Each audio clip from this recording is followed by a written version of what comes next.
ಈ ಬಿರಿಯಾನಿಗೂ ಬೆಂಗಳೂರಿಗೂ ಅದೇನೋ ಅವಿನಾಭಾವ ಸಂಬಂಧ. ಬೆಳ್ಳಂಬೆಳಗ್ಗೆ ಅರ್ಧಂಬರ್ಧ ನಿದ್ದೆಯಲ್ಲಿ ಎದ್ದು ಚಿಲ್ ಆಗಿರುವಂತಹ ಚಳಿಯಲ್ಲಿ ಹೊಸಕೋಟೆಗೆ ಹೋಗಿ ಬಿಸಿ ಬಿಸಿ ಬಿರಿಯಾನಿ ತಿನ್ನೋದ್ರಲ್ಲಿರುವಂತಹ ಖುಷಿ ಕೋಟಿ ಕೊಟ್ಟರೂ ಸಿಗೋದಿಲ್ಲ. ಆದರೆ ಈ ಬೆಳಬೆಳಗ್ಗೆ ಹೊಸಕೋಟೆಯಲ್ಲಿ ಇನ್ಮೇಲೆ ಬಿರಿಯಾನಿಯನ್ನ ತಿನ್ನಬೇಕು ಅಂದ್ರೆ ಕೆಲವು ಕಂಡೀಷನ್ಸ್ ಇದಾವೆ.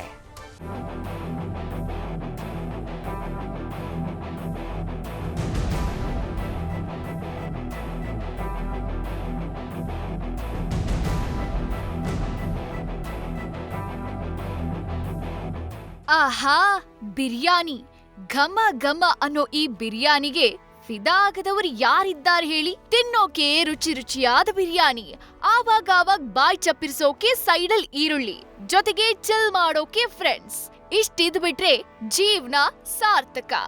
ಬೆಂಗಳೂರಲ್ಲಿ ಬದುಕ್ತಾ ಇದ್ರು ಒಮ್ಮೆಯಾದ್ರೂ ಹೊಸಕೋಟೆಯಂತ ಬಿರಿಯಾನಿ ಹೋಟೆಲ್ಗೆ ಲಗ್ಗೆ ಇಟ್ಟು ಬೆಳ್ಳಂಬೆಳಗ್ಗೆ ಬಿರಿಯಾನಿ ತಿಂದಿಲ್ಲ ಅಂದ್ರೆ ಅದು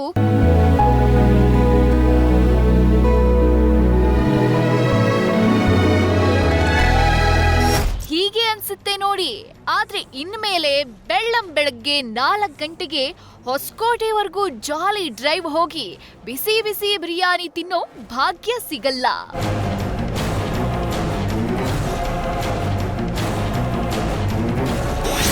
ಇನ್ಮೇಲೆ ಬೆಳಗ್ಗೆ 4 ಗಂಟೆಗೆ ಹೊಸಕೋಟೆಯಲ್ಲಿ ಸಿಗಲ್ಲ ಬಿರಿಯಾನಿ.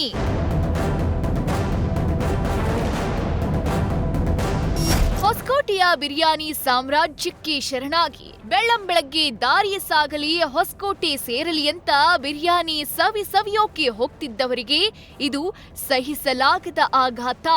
ಯಾಕಂದ್ರೆ ಬಿರಿಯಾನಿಗಿಂತ ರುಚಿ ಬೇರೆ ಇಲ್ಲ ಅಂತಿದ್ದ ಬಿರಿಯಾನಿ ಪ್ರಿಯರಿಗೆ ಇನ್ಮೇಲೆ ಮುಂಜಾನೆ 4 ಗಂಟೆಗೆ ಹೊಸಕೋಟೆಯಲ್ಲಿ ಬಿರಿಯಾನಿ ಸಿಗಲ್ಲ.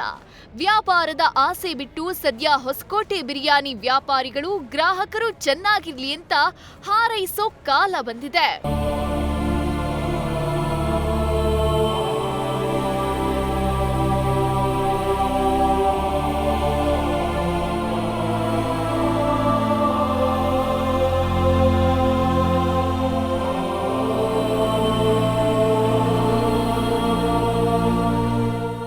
ಇಲ್ಲಾಗಿದ್ದು ಇದೇ ಕತೆ. ಮಧ್ಯರಾತ್ರಿ ಹೊಸಕೋಟೆ ಬಿರಿಯಾನಿ ತಿನ್ನೋ ಆಸೆಯಲ್ಲಿ ಕೆಲವರು ಅತಿ ವೇಗದಲ್ಲಿ ವಾಹನ ಚಲಾಯಿಸಿಕೊಂಡು ಬಂದು ಅಪಘಾತಕ್ಕೆ ತುತ್ತಾಗ್ತಿದ್ದಾರಂತೆ.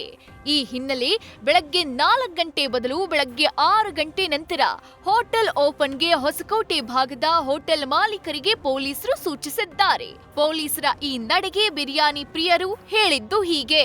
ಖುಷಿ ಇರೋದು ಸರ್, ಒಂದು ಲಾಂಗ್ ಡ್ರೈವ್ ಅಂತ ಹೋಗ್ತಾ ಇದ್ರು, ಜಾಮ್ ಇರ್ತಾ ಇರಲಿಲ್ಲ.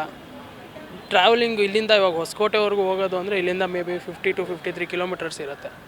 ಸೊ ಹಂಗಂದಮೇಲೆ ಜನರು ಖುಷಿಗೋಸ್ಕರ ಒಂದು ಲಾಂಗ್ ಡ್ರೈವ್ ಆಗುತ್ತೆ, ಅದ್ರ ಜೊತೆಗೆ ಮಾರ್ನಿಂಗ್ ಬಿರಿಯಾನಿ ತಿಂದು ಖುಷಿನೂ ಇರುತ್ತೆ. ಒಳ್ಳೆಯದು, ಯಾಕಂದರೆ ಅರ್ಲಿ ಮಾರ್ನಿಂಗ್ 4 o'clock ಜಾಮ್ ಆಗಿ ಪ್ರಾಬ್ಲಮ್ ಆಗುತ್ತೆ ಜನಕ್ಕೆ. ಸೊ ಒಂದು ಬಿರಿಯಾನಿ ತಿನ್ನೋಕ್ಕೋಸ್ಕರ ಒಂದು ರೋಡೇ ಬ್ಲಾಕ್ ಮಾಡ್ತಾರೆ ಅಂದರೆ I don't think so that's a right thing. ಒಟ್ನಲ್ಲಿ ಇನ್ಮೇಲೆ ಬೆಳಗ್ಗೆ 4 ಗಂಟೆಗೆ ಹೊಸಕೋಟೆಯಲ್ಲಿ ಬಿರಿಯಾನಿ ಸಿಗಲ್ಲ ಅನ್ನೋ ನೋವು ಅದೆಷ್ಟೋ ಬಿರಿಯಾನಿ ಪ್ರಿಯ ಮನಸ್ಸುಗಳನ್ನ ಮಂಕಾಗಿಸಿದೆ. ಅಪಘಾತಗಳಿಗೆ ಕಡಿವಾಣ ಹಾಕಿರೋ ಪೊಲೀಸರ ತೀರ್ಮಾನಕ್ಕೆ ನಾವೆಲ್ಲ ತಲೆಬಾಗಬೇಕಿದೆ. ಸತ್ತಾ, ನ್ಯೂಸ್ ಫಸ್ಟ್ ಬೆಂಗಳೂರು.